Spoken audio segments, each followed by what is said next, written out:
Hello! Good morning! Saturday na pala today. Bless Saturday na tayo. Kumusta po ang inyong weekend? Sana po ay okay tayong lahat. Masaya, happy with our family. Di po ba? So ayun, ito na naman ako. Handang i-share ang aking menu for today. But for today, dalawa lang. Dalawa lang po kasi Saturday. Baka mamaya, family day ng ating mga Suki Bells. Baka may mga luto po sila. Di po ba? So ayun. Ayun po, ang ating pang menu ay dalawa lang. At ang pork steak. Ayan, daming sibuyas. And then, minarinate ko na po yung ating pork sa calamansi at toyo. And then, dun ko na rin po siya pinakuluan. 30 minutes ko siyang binabad. And then, after that, pinakuluan ko na po siya doon po sa kanyang pinagbabaran. So, doon ko na rin po siya pinalalambot. And mamaya, i-drain ko siya. And then, next naman po, tayo ay, tandali lang po at may bumili.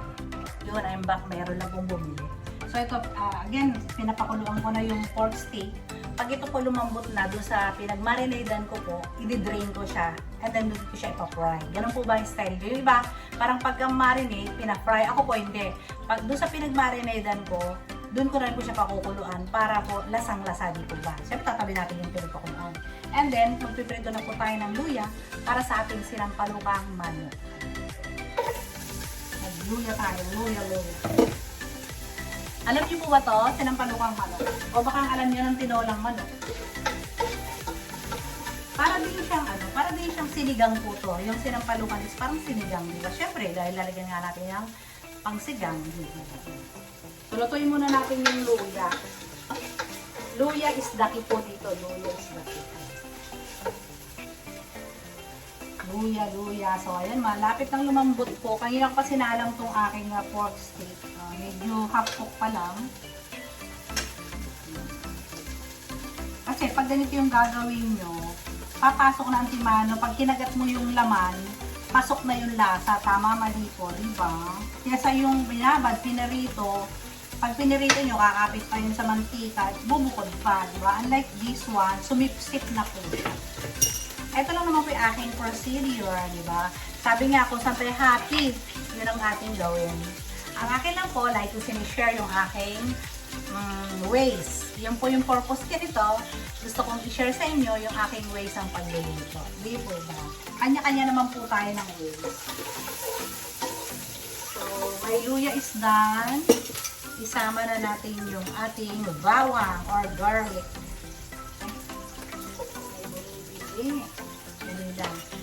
Dali lang po. Dali lang, mag-init na. Ang dahil may bumili po. So, yan. Luya bawang. Luya bawang. Siyempre, kailangan medyo brown ng bawang kasi lulutang po yan. Luya bawang. And then the sibuyas.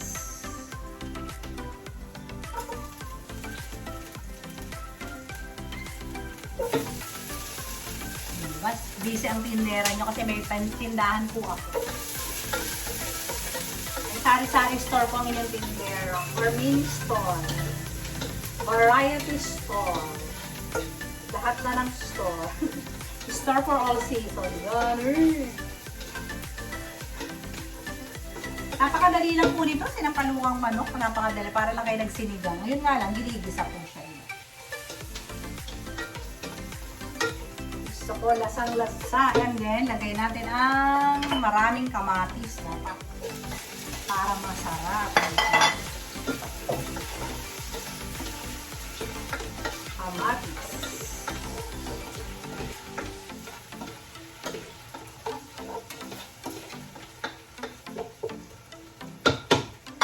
Kamatis. So, takpan is the key. Palambuting maigi muna natin.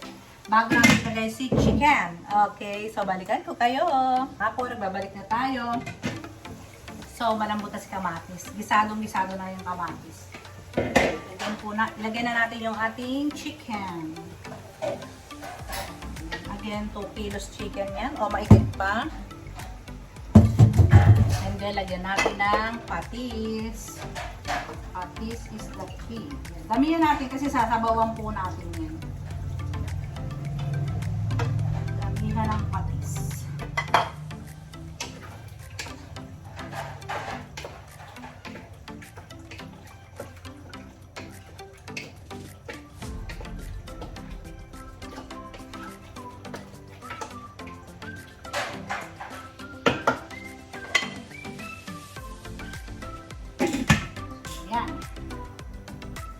And then, ito malambot na po siya. I-drain ko na po ito at ipiprito.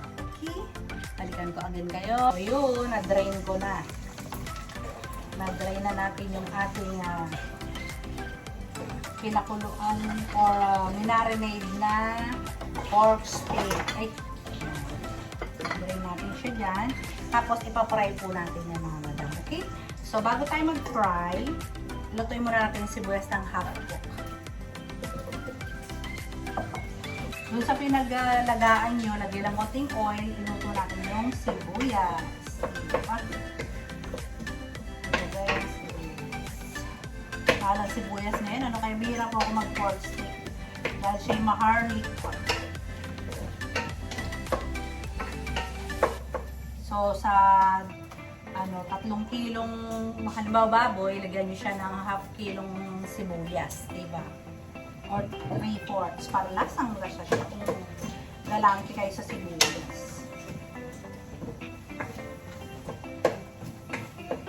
So, lalasa yung sibuyas sa pagpiprituhan nyo ng inyong baboy or minarinate na baboy.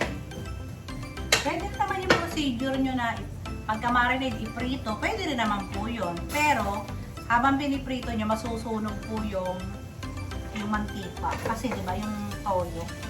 Kaya hindi, dati ganun po ako magluto, binago ko po.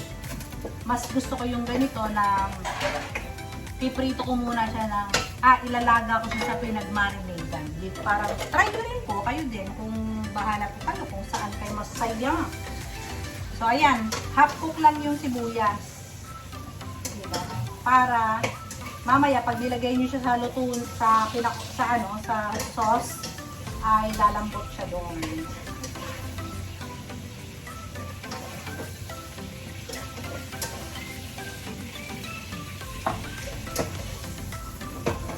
Ganyan po ako mag-pork steak. Favorite po ninyo rin to, di ba? Pork steak. Wala yatang hindi may favorite ito. Feeling ko lang tayo favorite natin.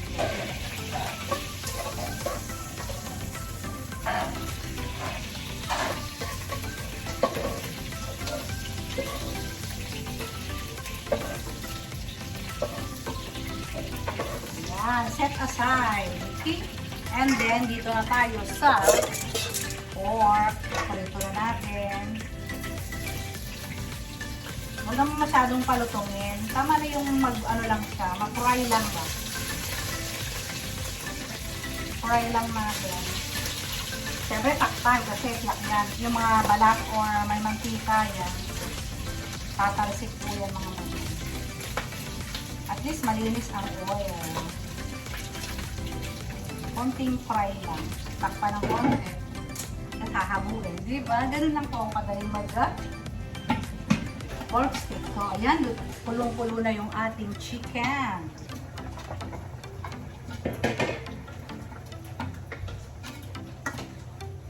Sarap nito mga madam. Try nyo po ang sinampalukang manok. Sangkutsahin muna natin maigi.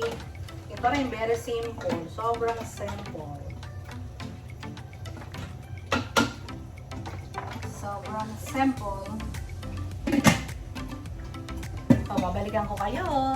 Ayan, I'm back. So, ayan, malambot na yung manok. So, it's time na lagyan na natin siya ng sabaw. Sabaw pa more, diba? Dahil sinigang yan.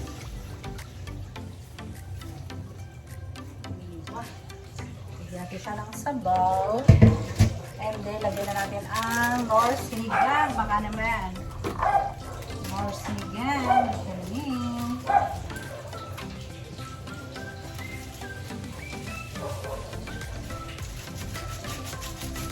Ganun lang kadali po naman.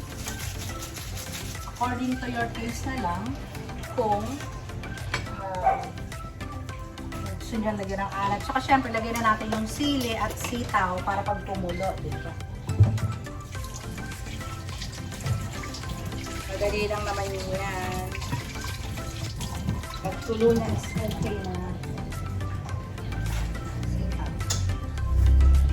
And the sili.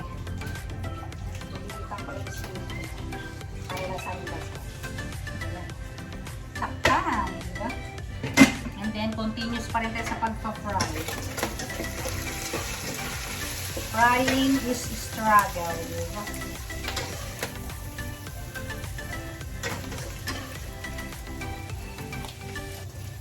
Frying is struggle. Kaya mag-ingat. Huwag masyado malakas ang apoy.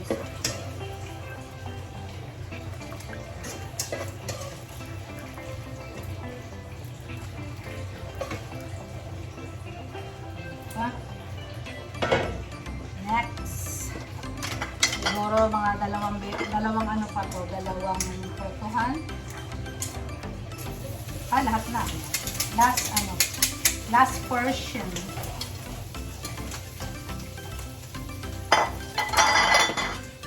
So, spread and takpan. So, this is the last portion ng ating pagpiprito and I'll be right back. So, ayan. Nakita nyo, kumukulo na yung ating sinampalukan. Nilagay ko na yung sitaw. Ngayon, nalagyan natin ang final na mustasa. So, kailangan ang kulay, wag nating labugin. Ayan. So, ito din, isang kulo lang, it's okay na. Yung naman po sa lasa ng asim or alat, ay kayo na ang bahala according to your taste na lang. So, ito, it's done na. Isang kulo, it's done. Ngayon, yung pong ating pinirito, okay na rin siya. Isinama ko na yung sabaw. Mamaya lalagay ko na yung sibuyas pag kumulo na. Pinagsama ko siya. Okay, babalikan ko tayo. May bumibili. Ayan. So, tapos tayo ang ating sinampalukan. And then next tayo ay ang ating pork steak. So, ito siya. Kumukulo na ng bonggang-bongga. Lalagyan na natin siya ng slurry, mga madam. Alam niyo naman, pantinda ko. So, dapat talaga laging may slurry. Dahil para maraming sabaw ang ating mga soup bells. Yung ating sibuyas ay itapakin ko na lang. Pagka hindi naman pantinda, huwag nyo nalagyan ng slurry. Diba? Kung ano yung sauce mismo, siya na yun. Ako kailangan ko pong lagyan kasi pantinda nga ako.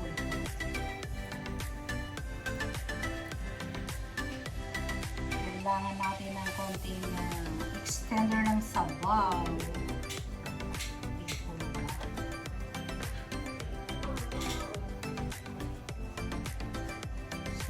Slowly, tignan natin kung okay na yung ating sauce.